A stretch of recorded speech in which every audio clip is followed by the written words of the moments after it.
बिस्मिल्लाहिर्रहमानिर्रहीम। अस्सलाम वालेकुम नाज़रीन, आप देख रहे हैं 92@8 विद सादिया अफसाल।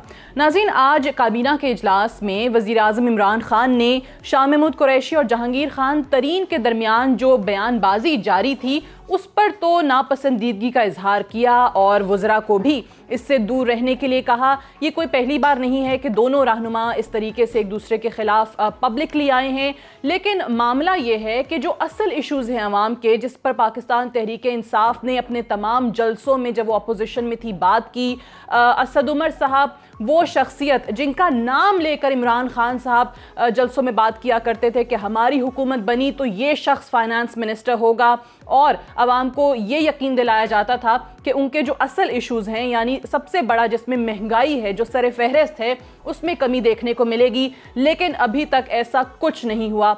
कल भी हमने अपने प्रोग्राम में लोगों के तासुरात चलाए थे। कल तक तो ये खबर थी कि जी पेट्रोल जो है उसकी कीमत बढ़ गई है, जिस पर आवाम की दुहाई थी।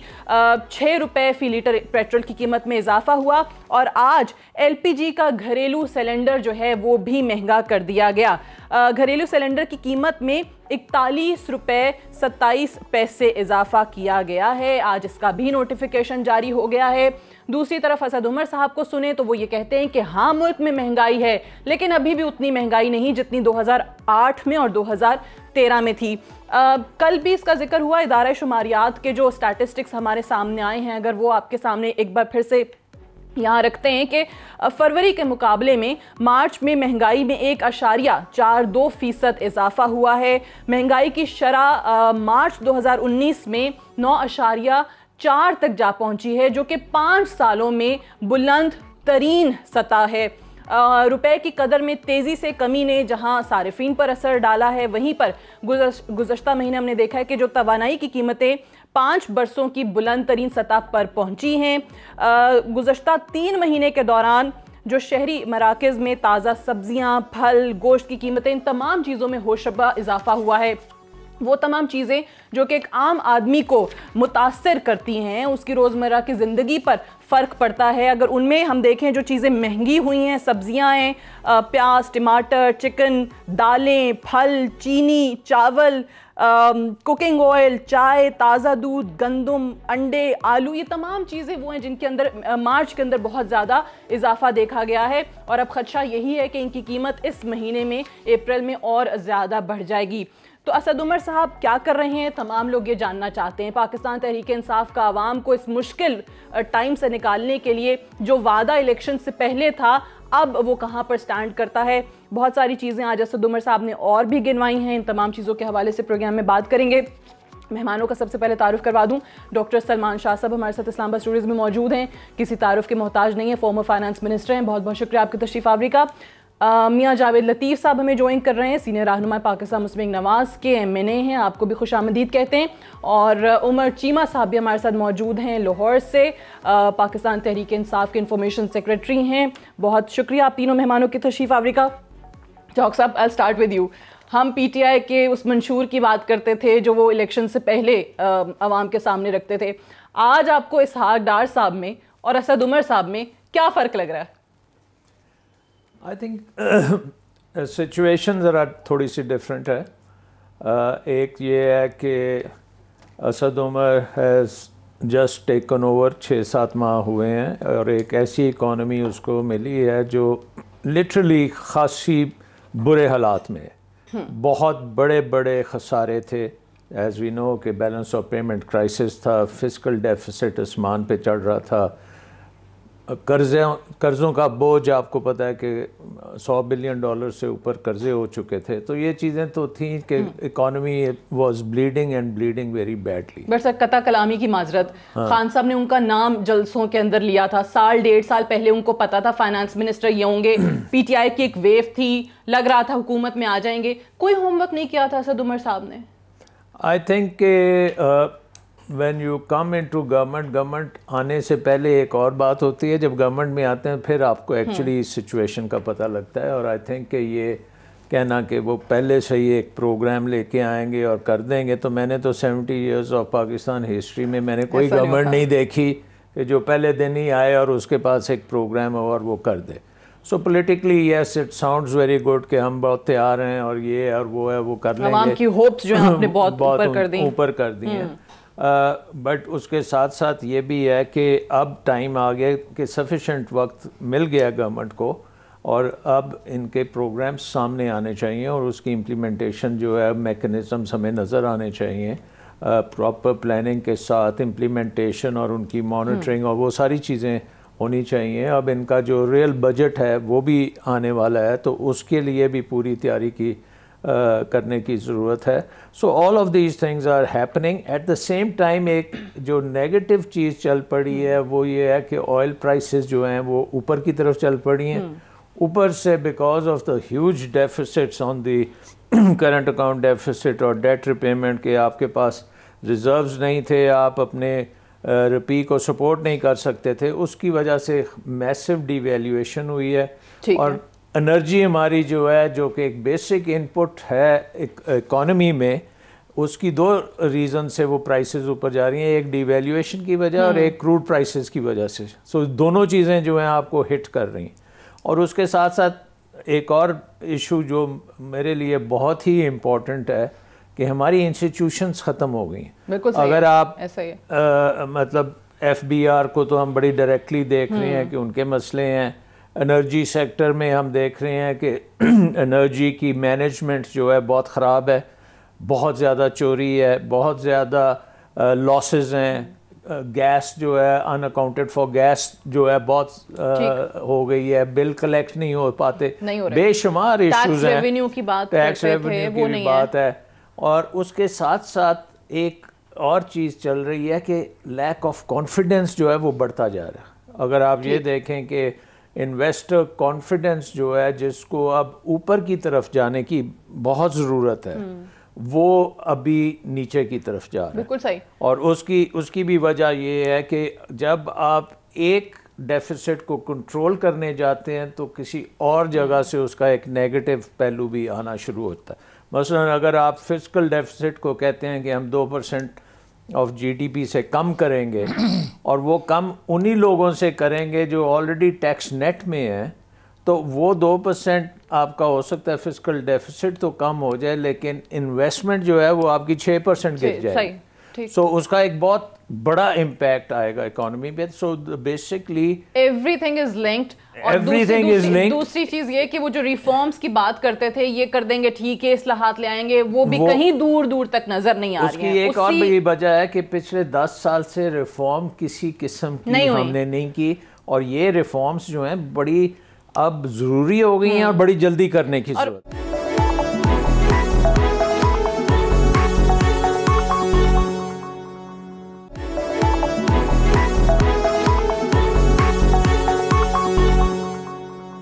मियां जावेद लतीफ़ साहब आपकी तरफ आते हैं। अभी बजट के हवाले से भी आज असद उमर साहब कहीं पर बात कर रहे थे, वो तमाम चीज़ें जिस पे तनकीद करते थे PMLN पे वो इंट्रोड्यूस कराने की, वही चीज़ें करने की बात भी कर रहे हैं। टैक्स एमनेस्टी स्कीम का उन्होंने जिक्र कर दिया, साथ ही साथ नॉन फाइलर पर उन्होंने कहा कि विद होल्डिंग टैक्स खत्म कर दिया जाएगा। पहले भी जब नॉन फाइलर को ये सहूलत दी गई कि वो गाड़ियां खरीद सकते हैं, उस पर भी तनकीद की गई थी, क्योंकि सारे का सारा बोझ जो है उठाकर वो फाइलर पर ही डाल दिया गया है। बहरहाल आप कैसे देख रहे हैं चीज़ों को? और असद उमर साहब का स्पेशली ये कहना कि हाँ महंगाई है लेकिन 2008 और 2013 से अभी भी कम है। देखें, मैं एक गुजारिश कर दूं, डॉक्टर साहब का अपना पॉइंट ऑफ व्यू है, उनका अपना अंदाज़ है बात करने का, सोचने का, मगर गुजारिश इतनी है कि हम जो डाकू थे, चोर थे, नाहल थे, लुटेरे थे, हमारा हाल देखें कि आप ये जो बात कर रही हैं कि इनका जो टैक्स लगे हैं उनकी रिकवरी जो है वो भी आप अगर 250 अरब के करीब पहुंच जाए, आप रिकवर ना कर सकें, इनडायरेक्ट आप टैक्सेस लगा के लोगों का बेड़ा गर्क कर दें, लोगों की चीखें निकाल दें और अभी ये कहते हैं कि और चीखें निकलेंगी। अब मुझे ये कहना है कि आप ये देखें कि हम जो चोर डाकू ठहरे थे इनके नज़दीक, जो जलसों जुलूसों में ये बातें करते थे, हमारे दौर में अफराते ज़र जो है हम 3.9 पर ले आए और आज जो आप खुद ही बता रही हैं कि 9.4 पर आ गई है। अब मुझे ये बताएं कि क्या इससे बेरोजगारी में इजाफा होगा या रोजगार मिलेगा। इसी तरह आप ये देखें, कौमी पैदावार हम 5.8 पर ले आए और आज फिर 3.8 को छू रही है। मुझे ये बताएं कि क्या इन चीज़ों से बिजली, गैस, पेट्रोल, आप ये देखें एजुकेशन, हेल्थ, इनका माटो था, इनका कहना था कि हेल्थ एजुकेशन में हम इतनी रिफॉर्म्स लेकर आएंगे कि ये बुनियादी ज़रूरत है हर पाकिस्तान की जो हम देंगे। तो मुझे ये बताएं कि अद्वियात और एजुकेशन में क्या 9 माह में ये इनकलाब लेकर आए। हम तो चोर डाकू ठहरे, मगर 2-3 माह काफ़ी होते हैं हुकूमत में आके वो बातें बार बार दोहराने के जो आप इंतखाबी जलसों में कहते रहे। भाई अब तो 9 माह हो गए हैं, अब तो आप रिजल्ट दें। अगर आपने 5 साल यही कहते रहना है कि उन्होंने कर्ज लिए थे इसलिए बेड़ा गर्क हो गया, वो लूट के खा गए इसलिए बेड़ा गर्क हो गया, तो आज कौम ये इनसे सवाल करती है कि भाई ये बताएं कि IMF के पास आप 1980 से 2019 तक, डॉक्टर साहब मुझसे बेहतर बता देंगे कि 13 मुआहदे आपने किए, और मुझे बताए कोई शख्स पाकिस्तान का कि एक भी मुआहदा जो है IMF से वो पाकिस्तान की किसी हुकूमत ने भी अपनी मर्जी से किया हो या अपनी शराइत पर किया हो। बल्कि होता यह है कि हमेशा IMF जो है अपनी शराइत पर आपको लोन देता है। आप लोगों को झूठ बोल रहे हैं, बेवकूफ बना रहे हैं। और अभी भी असद उमर साहब ने एतराफ किया है कि IMF के साथ जो मुज़ाकरात चल रहे हैं उस पे उनको एक्सचेंज रेट पे भी थोड़े तहफ़्फ़ुज़ात हैं, उस पे भी जाहिर है वो अपनी शराइत पर देंगे आपको। इसी तरह मैं ये अर्ज करूंगा, आप अपनी शराइत कभी भी नहीं मनवा सकते। सही कह रहे हैं। इसहाक डार, जिसको मैं वही अर्ज कर रहा हूं ना कि आप ये देखें कि इसहाक डार के हवाले से ये बहुत सी बातें किया करते थे, मगर इसहाक डार तो IMF की मीटिंग से झगड़ के लड़के उठते थे, बाहर आ जाते थे। मगर मसूफ जो हैं 9 माह से हम सुन रहे हैं हम IMF के पास नहीं जा रहे, हम जा रहे हैं। तीसरा कुछ और बोल देता है, चौथा कोई और बात करता है, हमने बाहर से पैसा। भाई बात यह है कि आपने किन शराइत पर दूसरी रियासतों से कर्ज लिया है, ये कौम को इत्मीनान में लें। आप ये बताएं कि IMF जो है आप अपनी शराइत में नहीं, वो मैं चले मियां साहब, ये एतराज उस वक्त PTI की तरफ से, ऑपोजिशन की तरफ से होता था। आप लोगों की हुकूमत से कहा जाता था कि आप लोग पब्लिक नहीं करते हैं जो एग्रीमेंट्स होते हैं, अवाम को या पार्लियामान को एतमाद में नहीं लेते हैं। आज वही तमाम चीजें उमर चीमा साहब आप लोगों के हवाले से ऑपोजिशन कर रही है। आप वाकई में इनकी हुकूमत देख लें, पीपल्स पार्टी की हुकूमत देख लें, या अभी आप अपनी हुकूमत देख लें, सिर्फ और सिर्फ ऐसे लगता है कि चेहरे चेंज हो गए। ऑपोजिशन बेंचेस वाले ट्रेजरी बेंचेस पे हैं, ट्रेजरी बेंचेस वाले ऑपोजिशन बेंचेस पे हैं, वही बातें हो रही हैं, वही इल्जामात हैं, वही अवाम की हालत है। अवाम के लिए तो कुछ महंगाई को जिस तरीके से बताया इदारे शुमारियात के, अपने स्टैटिस्टिक्स देख लें क्या किया है। ये एक चीज कब तक चलेगी कि जी पिछली हुकूमतें छोड़ के गई थी? डू यू ऑल्सो रियलाइज कि अब मजीद थोड़े टाइम के बाद अवाम ये चीजें बाय नहीं करेगी? शुक्रिया सादिया। मेरे ख्याल में डॉक्टर शाह साहब ने बड़ा डिटेल में, बड़ा टेक्निकल एस्पेक्ट्स भी और बाकी भी बड़ा डिटेल में बताया कि इस मौजूदा हुकूमत को किस तरह के चैलेंजेस का सामना है, ना सिर्फ डोमेस्टिक, इंटरनेशनल लेवल के ऊपर भी। जैसा पेट्रोल प्राइसेस ऊपर जा रही हैं, वो एक अलग चैलेंज है क्योंकि उसके अपने मल्टीपल इफेक्ट्स होते हैं इकॉनमी के ऊपर।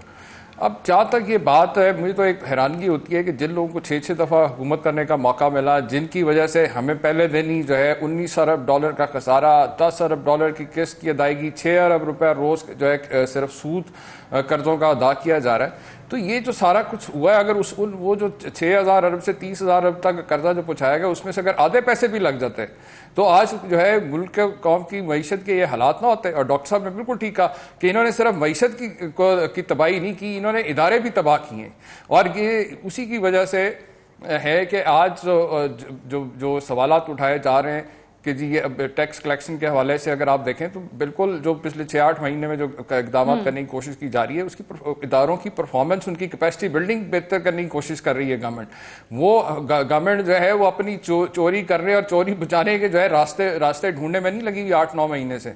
और वो जो पैसा ये कह रहे हैं जी, वो पैसा जो है कहाँ गया आपके सामने कि वो प्रोजेक्ट्स किए गए जिनके अंदर किक बैक्स और कमीशन आनी थी, जिसका जो है नतीजा जो पनामा के अकाउंट्स हैं, जिसका नतीजा ये ओमनी बैंक और ये जो फेक अकाउंट्स की जो इंक्वायरी सामने आ रही हैं, वो हकायक आपके सामने, वही पैसा है, वो जो हज़ारों अरब करोड़ों अरब जो है इन्होंने जो लेते रहेंगे, कर्जे लेते रहे, वो अगर कौम के मसाइल हल करने पे लगाते, जो ह्यूमन रिसोर्स डेवलपमेंट पे लगाते, सही कह रहे हैं, लेकिन हुकूमत से सवाल इसलिए भी किया जाता है एजुकेशन और हेल्थ पे अगर लगाते तो वो हालात आपके सामने मिलाए। मैं सिर्फ आपसे ये जानना चाह रही हूँ कि ये चीजें कब तक चलेंगी? आप उस टाइम पे असद उमर साहब अवाम को कहते थे 200 अरब जो है वो स्विस बैंकों में पड़ा है, वो आ जाएगा, अवाम की किस्मत बदल जाएगी। बाद में उन्होंने इंटरव्यू के अंदर कहा नहीं जी वो तो एक कहानी थी। मतलब आपने अवाम को फिर इतनी तवक्कुआत दिलाई क्यों? अगर आपकी तैयारी नहीं थी, अगर आपको पता था कि इतने मसाइल हैं ऑलरेडी और आप नहीं कर सकते 1 साल के अंदर या 2 साल के अंदर। नहीं, ये बिल्कुल बात कहना गलत है कि जी तैयारी नहीं थी, हमें पता नहीं था। हाँ, अलबत्ता ये ज़रूर है, जैसा पहले भी बात हुई कि मसाइल इतनी तबाही होगी इसका शायद इतना अंदाज़ा नहीं था, लेकिन ये ज़रूर पता था कि तबाही हो रही है और तबाही किस तरीके से की जा रही है। वो भी नज़र आ रहा था कि यहाँ पे सिर्फ NROs लेके इक़्तिदार पे कब्जे करने के लिए यहाँ पे किए जाते हैं। ये तो लोग तो यहाँ पे सिर्फ आते ही सिर्फ जिनके अकाउंट्स और जायदादें आज भी मुल्क से बाहर हैं। ये किसी तौर पे भी ये नहीं कह सकते कि जनाब इन्होंने यहाँ पे कोई दूध और शहद की नहरें छोड़ के गई थी जो हमने आते ही जो है उनके वो टैप्स बंद कर दिए। ऐसा हरगिज़ नहीं है। हाँ, अलबत्ता ये ज़रूर है कि जो अभी जितने इंडिकेटर्स जो शो कर रहे हैं, जिस तरह भी करंट डेफिसिट अकाउंट के अंदर, ट्रेड डेफिसिट अकाउंट के अंदर एक डिक्लाइन आया है, वो एक शो करता है कि हुकूमत के जो इकदामात हैं, जो पॉलिसीज़ हैं, वो सही सिमत में जा रहे हैं और आने वाले चंद महीनों के अंदर डेफिनेटली कौम को इस मुश्किल वक्त में निकालने में हुकूमत कामयाब हो जाएगी। इसलिए ये कहना कि जी रिफॉर्म्स अल्लाह करे वो चंद महीने जो आप कह रहे हैं वो चंद महीने जल्दी आ जाएं। मैं आपने तैयारी की बात की थी, लेकिन उमर चीमा साहब आपकी पार्टी के बहुत सीनियर जिनकी कल खिदमात का एतराफ आपके अपने वुज़रा करते दिखाई दे रहे थे, जहांगीर खान तरीन साहब, जिनके बारे में आज आपके वज़ीर आज़म ने भी कहा कि वो एक ज़राअत के हवाले से माहिर हैं, उनकी राय के लिए उनको काबीना इजलास में बुलाया गया था। अगर वो खुद ही आपके मौजूदा वज़ीर ख़जाना असद उमर साहब के हवाले से वो ये कह दें कि जी काबीना में असद उमर साहब ने कहा कि मुझे तो ज़राअत के बारे में कुछ पता ही नहीं है, और उसके बाद इमरान खान साहब ने मुझे काबीना के अंदर बुलाया, पाकिस्तान जो कि ज़रई मुल्क है और किसान जितना रो रहा है, शायद उसको भी आपको बहुत अच्छे तरीके से अंदाज़ा होगा। वही बातें हम सुन रहे हैं जो PMLN के दौर में किया करते थे या पीपल्स पार्टी के दौर में किया करते थे। एक ब्रेक ले लें, ब्रेक से वापस आके डॉक्टर सलमान शाह साहब से जानने की कोशिश करेंगे कि हुकूमत तो कह रही है कि जी चंद एक महीनों में कुछ रिलीफ मिल जाएगा, लेकिन इस हुकूमत को अब करना क्या चाहिए? तजावीज़ की तरफ आएंगे, डॉक्टर साहब की तरफ बात को आगे बढ़ाएंगे। Stay tuned.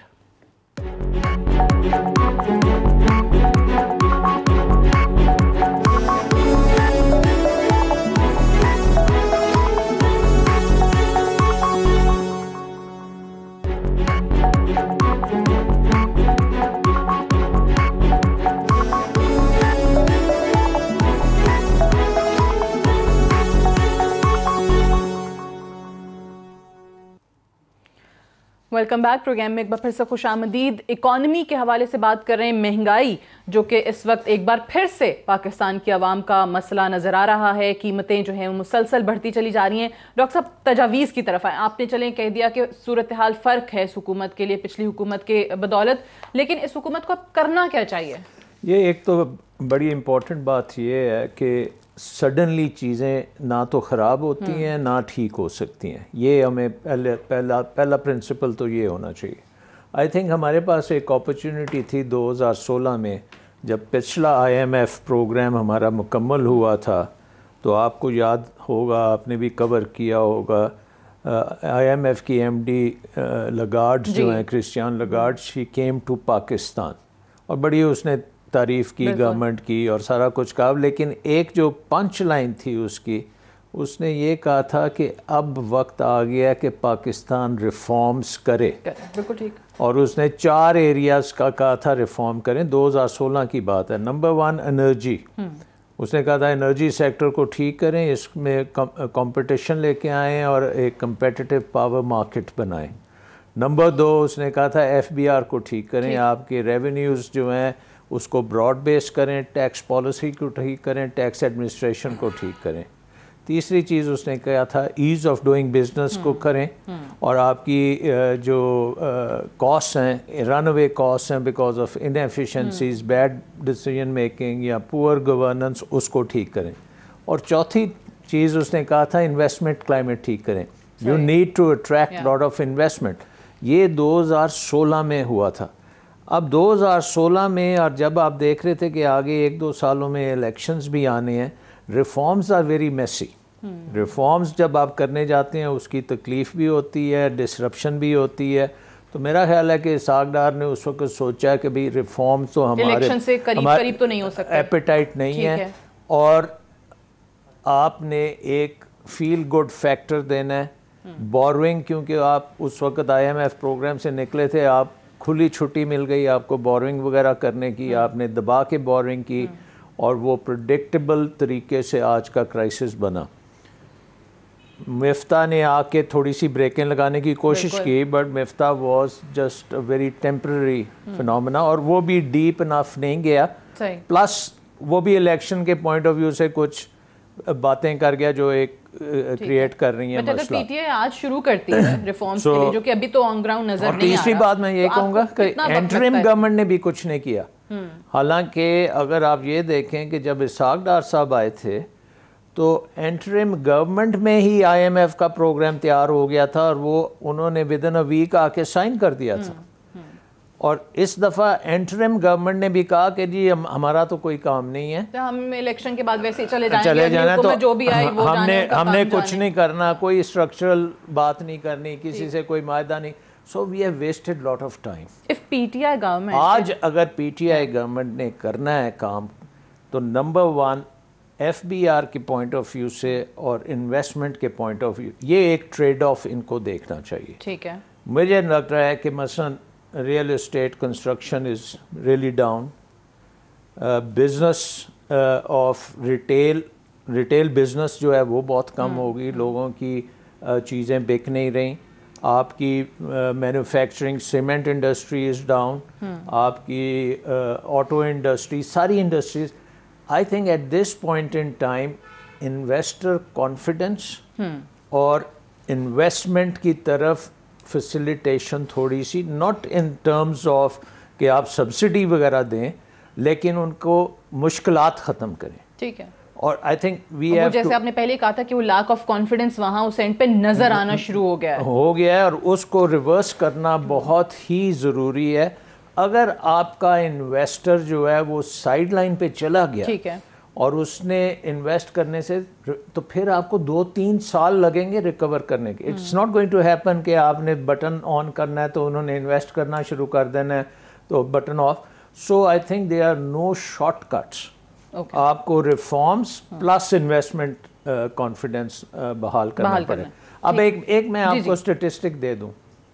2007 में when that was the last year of our government, जो उस वक्त शौकत अजीज़ और मुशर्रफ साहब की गवर्नमेंट थी, हमारा इन्वेस्टमेंट रेशियो 24% थी।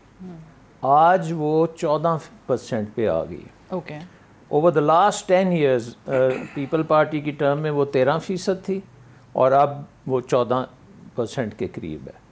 अगर आपने ये 14% को 30% ना किया ओवर योर टर्म, तो ये आपका भी वही गवर्नमेंट देके अगली को जाएंगे जो आज आपके पास है। So, बिल्कुल ठीक है, यानी वो फर्क नहीं आएगा जो पिछली हुकूमत।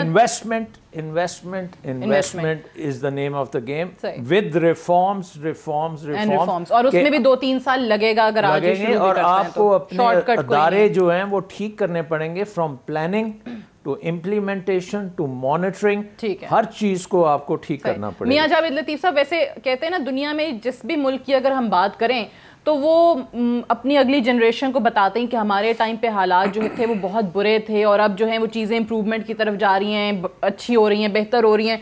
पाकिस्तान वो वाहिद मुल्क है जहाँ पे माजी को लोग याद करके कहते हैं कि हमारा वक्त बहुत अच्छा था और अभी तो ये भी ख़राबी है, अभी तो वो भी ख़राबी है, और वही चीज़ें आज भी हम देख रहे हैं। आपने डॉक्टर सलमान शाह साहब की तजावीज़ भी सुन ली, 2-3 साल तो कहते हैं कि अगर आज भी इस्लाहात शुरू करें जो कि आप लोगों ने अपने वक्त में शुरू नहीं की थी, तो PTI की हुकूमत को टाइम लग जाएगा। तो अग्री करते हैं, आप साथ देंगे? ऑपोजिशन इस मामले पर सियासत तो नहीं करेगी अगर वाकई आज सही मानों में सिंसियरली हुकूमत कुछ अवाम के लिए करना चाहती है? देखें सादिया, पहली बात तो ये है कि मैं कोई टेक्निकल आदमी नहीं हूँ कि मैं अदाद शुमार जिस तरह डॉक्टर साहब बता रहे हैं मैं उस तरह बता सकूं, मगर मैं इतना मोटी मोटी दो चार जो चीज़ें हैं वो मैं ज़रूर अर्ज़ कर देता हूं कि पहली बात तो ये है कि इनके लिए सबसे ज़रूरी क्या है, वो ये है कि झूठ बोलना बंद कर दें। जब तक ये झूठ बोलना बंद नहीं करेंगे उस वक्त तक मामला आगे नहीं चलेंगे। दूसरा मैं ये कहूँगा कि डॉक्टर साहब जिस तरह कह रहे हैं कि या उमर सरफराज ने ये बात की कि उन्होंने कहा कि अदारे तबाह इन्होंने कर दिए थे, बेड़ा गर्क हो गया था, रिफॉर्म्स लेकर आ रहे हैं, रिफॉर्म्स जो हैं 2-3 साल में आएंगी। हमारे दौर में जब हम लोग आए तो उस वक्त लोड शेडिंग का ये हाल था कि 4 घंटे भी बिजली किसी जगह नहीं आ रही थी रेगुलर। हमने लॉन्ग टर्म प्लानिंग की, शॉर्ट टर्म प्लानिंग की, और जिससे आज हमने उस वक्त बड़ी तनकीद भी सुनी, मगर आज अल्हम्दुलिल्लाह सब ये कह सकते हैं कि पाकिस्तान के अंदर ये बहरान नहीं है जो बहरान 2013 में हमें मिला। अब मैं ये अर्ज़ करूँगा कि जो चीमा साहब ने ये कहा कि माजी में, या चीमा साहब से मुराद पीटीआई के लोग जो सारे यही बात करते हैं कि जनाब खसारा बहुत था। भाई मैं ये पूछना चाहता हूँ कि जो जब हम आपको हुकूमत देकर गए उस वक्त क्या खसारा था, और आज आपने बड़े अच्छे लोगों की जो हुकूमत आई है इन्होंने खसारा बढ़ाया है या कम किया है। दूसरा मैं अर्ज़ करूँगा कर्ज़ का बड़ा ये जिक्र करते हैं, तो मुझे ये बताएं कि 2013 में कर्ज़ 2018 में कर्ज़ कितना था और आज इन्होंने कितना उसको बढ़ाया है, और हमने किन शराइत पर लिया था हम बताने के लिए तैयार हैं, और ये भी बताएं कि इन्होंने किन शराइत पर वो कर्ज़ लिया है। हाँ, जैसे भी हम हुकूमत चला रहे थे, मगर आप ये देखें कि हम सब्सिडी भी दे रहे थे, और ये रियासत की जिम्मेदारी होती है कि वो हेल्थ, एजुकेशन में, ट्रांसपोर्ट में, फूड में वो किसी हद तक लोगों को, गरीब आदमी को, लेबर क्लास को जो है ये फैसिलिटी दे, सब्सिडी देकर। और आज ये कहते थे कि जनाब सब्सिडी देने की ज़रूरत नहीं है, बेड़ा गर्क इन्होंने कर दिया। इन्होंने आते ही भैंसें और मुर्गियां ये वो चलाना शुरू कर दिया, 55 रुपए पे हेलीकॉप्टर उड़ाना शुरू कर दिया फी किलोमीटर। ये सारी वो चीज़ें हैं जो लोगों को इन्होंने तो एक वक्त के लिए बना लिया। वो हनीमून पीरियड था, 2-3 माह में ये बातें कर सकते थे, मगर आज 9 माह के बाद सादिया ना मैं बात ये सुनने के लिए तैयार हूं ना कोई दूसरा ये बात सुनने के लिए तैयार है जिसके पास एक वक्त की रोटी नहीं रहेगी। लोग बुरा हाल है। सर ठीक है, मुझे इजाजत दीजिएगा। सर मैंने अगले टॉपिक की तरफ भी बढ़ना है। ब्रेक के बाद मैं डॉक्टर सलमान शाह साहब का यहाँ पे शुक्रिया अदा करना चाहूँगी जिन्होंने इस टॉपिक पे हमें ज्वाइन किया, और मैं ये ज़रूर कहना चाहूँगी कि अगर ये तजावीज़ जो इन्होंने दी हैं प्रोग्राम में, अगर पीटीआई की गवर्नमेंट आज से इन पर अमल करना शुरू कर दे तो शायद पाकिस्तानियों के लिए हालात कुछ बेहतर हो जाएं। ब्रेक लेंगे, ब्रेक से वापस आएंगे तो अपने सियासी मेहमानों से बात करेंगे नेशनल एक्शन प्लान के हवाले से, और जो फौजी अदालतों में तौसी का मामला है एक बार फिर से डेडलॉक का शिकार है, किसकी वजह से है। हुकूमत जो है वो अपोजिशन जमातों को कहती है कि ये अपने जो मुकदमे हैं, नाब में जो तहकीकात चल रही हैं, उनकी वजह से किसी तरीके से ब्लैकमेल करने की कोशिश कर रही हैं फौजी अदालतों की तौसी के हसास मामले को। बात करेंगे एक वक्फे के बाद।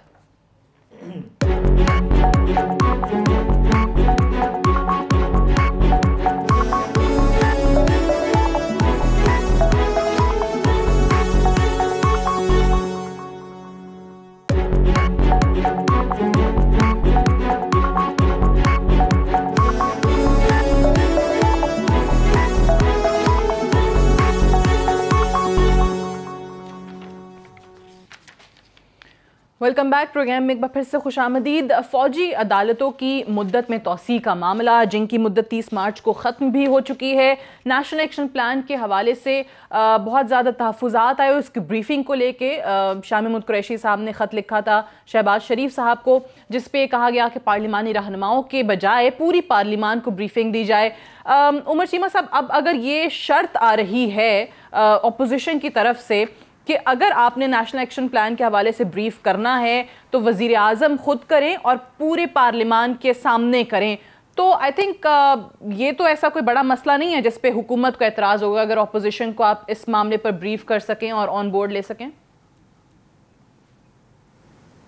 आप सही कह रही हैं, कोई इतना बड़ा मसला नहीं है, लेकिन आप ये अब डिमांड देखें ना, डिमांड क्या की जा रही है, इतना इंतहाई गैर संजीदा, यानी कि बजाय इसके के इशू के ऊपर पहले भी इनको जो ब्रीफिंग दी गई उसमें वज़ीर ख़ारजा और DGISPR ने ब्रीफिंग दी, और जो अपोजिशन की डिमांड थी जब एस्केलेशन बॉर्डर पर बढ़ी तो आपको याद है कि अपोजिशन की तरफ से 3 डिमांड आई थी कि जॉइंट पार्लियामेंट का सेशन बुलाया जाए, नेशनल कमांड अथॉरिटी, फिर उसके बाद ब्रीफिंग दी जाए। तो सारी चीज़ें हुई, हुकूमत बिल्कुल इनकी हर तरह की जो है जो इनकी ख्वाहिशात हैं, जो डिमांड्स होती हैं, उनको पूरा करने की कोशिश इसलिए करी ताकि ये कुछ तो संजीदगी का मुजाहरा करें। पिछले 9 महीनों में आपके सामने कि जो रवैया इनका पार्लियामेंट के अंदर रहा और पार्लियामेंट के बाहर भी, और जावेद लतीफ़ साहब भाई हैं अपने, लेकिन इन लोगों का मसला ही है, हम तो 22-23 साल से पिछले कह रहे हैं कि ये हमारी बात सुन लेंगे, इन्होंने हमारी बात नहीं सुनी, और नतीजा आज पूरी कौम भुगत रही है कि जिस तबाही और जिस महंगाई के दलदल में ये इनके नाअहल और करप्ट हुक्मरान कौम को डाल गए, उसके अंदर जिस तरह डॉक्टर साहब ने बड़ी अहम बात की कि कोई शॉर्ट टर्म कोई सोल्यूशन नहीं है। अब 70 साल की तबाही जो है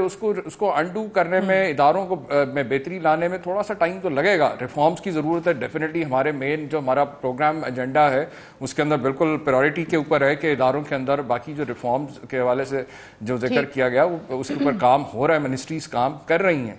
और जो आपने भी बात की कोर्ट्स के हवाले से, वो भी यकीनन जिस तरह बाकी रिफॉर्म्स नहीं करने की ज़रूरत थी, उसी तरह से जुडिशल रिफॉर्म्स की भी ज़रूरत थी, क्योंकि ये जो नेशनल एक्शन प्लान के तहत जो ये फैसला किया गया कि जी मिलिट्री कोर्ट्स की जरूरत, उसके बहुत से लोग हमें भी तहफ़्फ़ुज़ात थे, लेकिन जो जरूरत थी, बट अगर ऑपोजिशन नहीं मानती, जो अभी तक लग रहा है, जो अभी तक जिस तरीके की इत्तलात सामने आ रही हैं, तो फिर क्या करेगी आपकी हुकूमत? सादिया, अभी आपने, क्योंकि तौसी वो नहीं चाहते हैं, ये बरमला उनके कुछ रहनुमाओं ने बात की है। जी देखें, ये तौसी का वाला, जब भी ये तौसी का मौका आता है उस वक्त ये इस किस्म, पहले भी जब तौसी आई, आपको याद है पीपल्स पार्टी उस ऑपोजिशन में मेन ऑपोजिशन थी, उन्होंने भी इस किस्म के टेंट्रम शो किए। अभी भी ये ऑपोजिशन जो है ये कोशिश कर रही है, हालांकि ऑलरेडी नेशनल एक्शन प्लान के ऊपर तमाम पॉलिटिकल पार्टीज का कंसेंसस है, ऑलरेडी एग्रीड है उन पॉइंट्स के ऊपर। अगर तो ये जुडिशल रिफॉर्म्स कर लेते तो शायद आज दोबारा इसको रिन्यू करने की जरूरत ना पड़ती।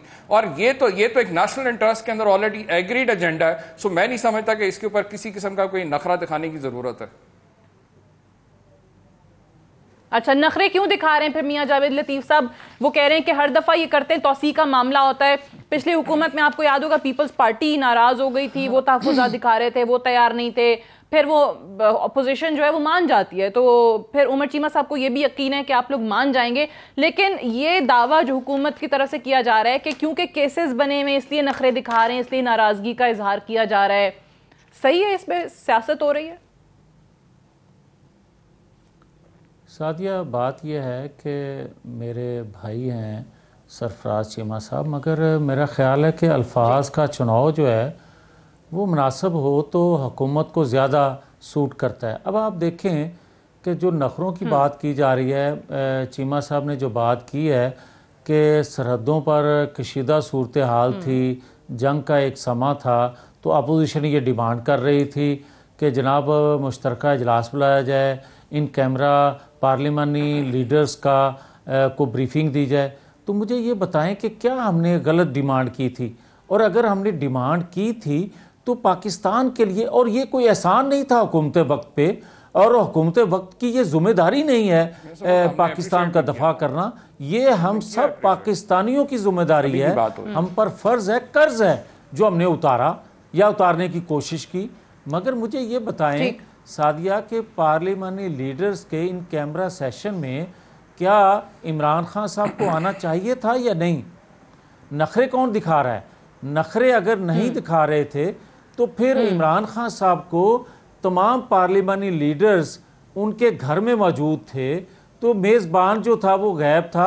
इससे आप अंदाज़ा आपको कर सकते हैं कि ये कितने संजीदा है। और जहाँ तक आज का फ़ौजी अदालतों के हवाले से तल्लक है, तो मैं ये अर्ज़ करूँगा कि माजी में ऐसा होता रहा है कि जब तौसीद दी जाती है तो अपोजिशन को एतमाद में लिया जाता है, और मैं ये कहूँगा ये हुकूमत वक्त की जिम्मेदारी होती है ये बताना कि क्यों हम फौजी अदालतों को तौसीद दे रहे हैं, इसकी मुद्दत में क्यों इजाफा करना चाहते हैं, आज के हालात का तकाजा क्या है, क्या जरूरत है हमें, और कितनी मुद्दत तक हम इसको बढ़ाना चाहते हैं। बट ये तो पता ही है ना, मियां साहब आप मुझे बताएं, आपने 6 दफा हुकूमत की है, आपको नहीं पता कि क्या रिफॉर्म्स करने की जरूरत थी जो आपकी हुकूमत ना नहीं कर वो सकी? जमातें जो आज ऑपोजिशन में है और ना अभी की हुकूमती जमात।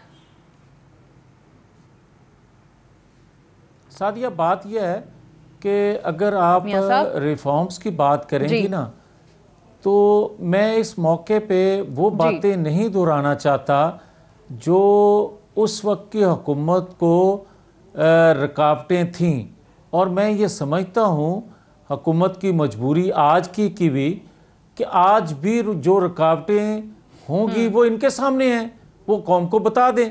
मगर 9 माह के बाद भी आप ये कहें, या 5 साल पूरे करने के बाद भी आप ये कहें कि हम रिफॉर्म्स लाना चाहते थे, जिस तरह अभी भी बात करते हैं, तो मेरा ख्याल ये मसले का हल नहीं है, ना ये कोई बात मुनासिब है। जो हर बात पे ये कह देते हैं कि पिछली हुकूमतों ने ये कर दिया, हम ये करना चाहते हैं। भाई चाहते हैं तो करके दिखा दें। मैं क्विकली, अगर मियां साहब इजाजत दें आप, मैं उमर चीमा साहब से पूछना चाहती हूँ। उमर चीमा साहब, ये फौजी अदालतों में तौसी के हवाले से आपकी भी वही मजबूरियां हैं जो मियां जावेद लतीफ साहब इशारों कनायों में यहाँ इशारा कर रहे हैं, बता रहे हैं? नहीं, मजबूरियां और मसलतें के तहत और सारा कॉम्प्रोमाइज सियासत ये लोग करते रहे, हमारा बिल्कुल नहीं, क्योंकि हमारा एजेंडा बड़ा क्लियर है कि हमने नेशनल इंटरेस्ट को प्रोटेक्ट करना है। और आपके सामने, जैसे मैंने आपसे पहले कहा कि हालांकि हम उस वक्त अपोजिशन में थे, हमें बहुत से तहफ़्फ़ुज़ात थे गवर्नमेंट से, लेकिन हम नेशनल सिक्योरिटी और नेशनल इंटरेस्ट के इशू के ऊपर हमने गवर्नमेंट को फुल सपोर्ट किया। और सब जमातों ने नेशनल एक्शन प्लान के तमाम नुकात के ऊपर जो है ऑलरेडी जो है उसके ऊपर आबादी का इजहार कर चुके हैं। आपको लेके गए और चीमा साहब सबके सामने है। मियां साहब, आप पूरी बात सुन लेना, आप पूरी बात सुन लें भाई, पूरी बात हौसले से सुन लें। मैं आपसे ये अर्ज कर रहा हूं कि जब उसके अंदर जब बाकी जमातों की तरफ, हमारी तरफ से तहफ़्फ़ुज़ात थे मिलिट्री कोर्ट्स के ऊपर, लेकिन ये फैसला किया गया क्योंकि इस वक्त जरूरत है, और जब तक जुडिशल रिफॉर्म और नई अदलिया की कैपेसिटी बिल्डिंग नहीं होती तब तक ये जरूरी है। अब आपके सामने ये कर लेते ना, इन्होंने कोई रिफॉर्म नहीं किया। अब जाहिर है गवर्नमेंट अब ये आई है, अब कोशिश ये है कि आइंदा दोबारा जो है रिन्यूअल से पहले तक जो है ऐसे इकदाम कर लिए जाएं जिस तरह बाकी इदारों के अंदर रिफॉर्म्स के ऊपर गवर्नमेंट काम कर रही है, ताकि दोबारा जो है हमें इस किस्म के जो है एक्स्ट्रा जो है कोई ऐसी अरेंजमेंट्स ना करनी पड़े। सही है। कितनी दिलचस्प बात है ना, जो पहले वाला हमारा टॉपिक था उस पर भी हम यही बात कर रहे थे। पीटीआई ऑपोजिशन में थी, कहती है कि उनके बयान आते थे पीएमएलएन की हुकूमत ने अवाम का बुरा हाल कर दिया है। आज पीएमएलएन पीटीआई की हुकूमत के हवाले से कह रही है अवाम का बुरा हाल कर दिया है। पीटीआई ऑपोजिशन में थी, कहती थी मिलिट्री कोर्ट नहीं होनी चाहिए, हम तो इसके खिलाफ हैं, जुडिशियल रिफॉर्म्स हो। आज पीएमएलएन ऑपोजिशन में और वो कहती है कि जी नहीं होनी चाहिए, रिफॉर्म्स होनी चाहिए। एटलीस्ट आप देखेंगे कि 5 साल के बाद ये हुकूमत जब जाएगी तो अगली हुकूमत कम से कम ये कहने जोगे नहीं होगी कि जो आज कहना पड़ रहा है, जो सारा ये छोड़ के गए, दारू की तबाही ये छोड़ के गए, आइंदा आने वाली हुकूमत को दोनों अदवार का आप मुआवजा कर लें, आपको पता चल जाएगा हम गलत हैं या यही गलत बयानी कर रहे हैं। जी मियां साहब, ये तो लोग देख रहे हैं ना। हमारे टाइम जब 5 साल जब पूरे होंगे उसके बाद आप देखिएगा सवालात उस वक्त कीजिएगा। आप अपने पहले 6 भाई 1 साल तो होने को है ना भाई। हम हमारे अदवार से आप मुआवजा कुछ नहीं कर सके, महंगाई का कर लें, उल्टा जो है तबाह कर दी, आप मुल्क को इस दलदल में धकेल के चले गए। अब आपका हौसला तो रखें।